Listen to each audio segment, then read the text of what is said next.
Howdy folks, and welcome to Random Jank. Now, Magic is a many-splendored game. There's tons of different cards and card interactions.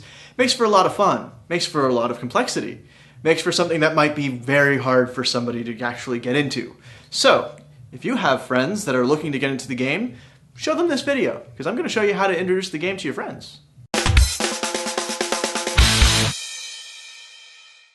So there are a lot of different resources that you can use to show your friends how to play the game. Now, I find that the two best ways are either to do it yourself or to have them play the video game. The second one is actually the easier option. If you find out that they have a video game console, tell them to get Duels of the Planeswalker, because the tutorial level is the easiest way to start learning about all the different interactions. When you can cast the instances and sorceries, what to put enchantments on, what most of the evergreen abilities like trample and flying are, all explained as you're casting those cards. And most of the time, the tutorial level actually tells you card by card what to play, based on what is in your opening hand. It's going to teach them a lot of the earlier mechanics, stuff that might be second nature to people like you and me, but is going to be a little bit harder for a newer player to grasp.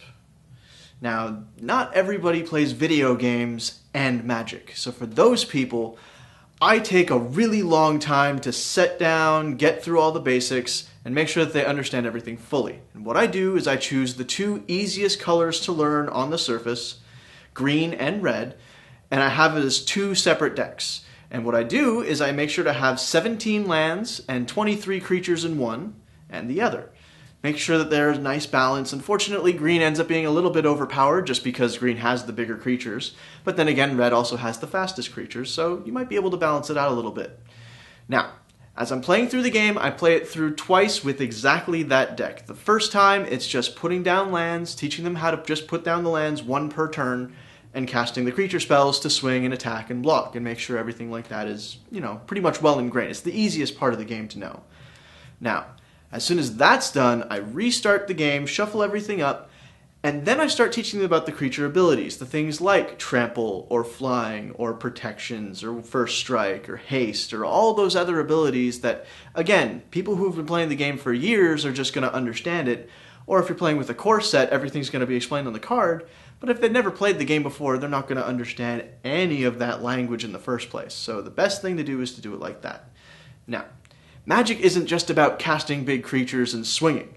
If all you're doing is playing big creatures and all you're doing is turning them sideways, it can get really boring really quickly. Which is why there's enchantments and sorceries and instances to toss in there as well.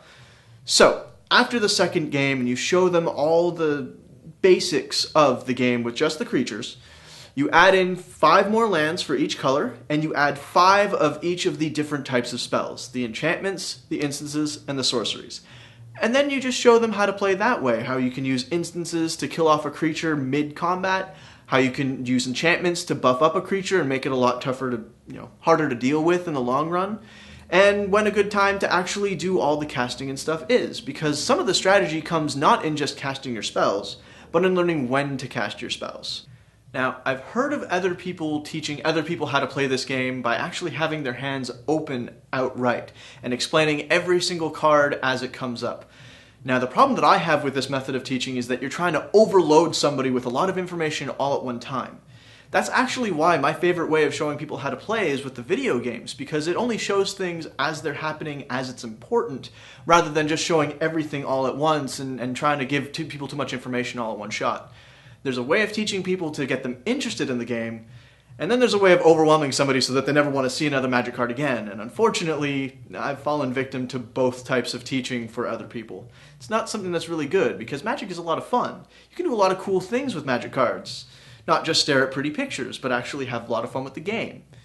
And if somebody's just on the sidelines and there's too much stuff going on, they're not going to want to play it, and then you're going to have less people to play with. So, how about for this week, you guys tell me your absolute favorite methods of teaching people how to play this game, and I will see you next week with another episode. Howdy folks, and welcome to Random Jank. Now, I have nowhere to go at the beginning. This is a 20-year-old game that we're talking about here, and not wanting to dump. Damn it, I was doing so good!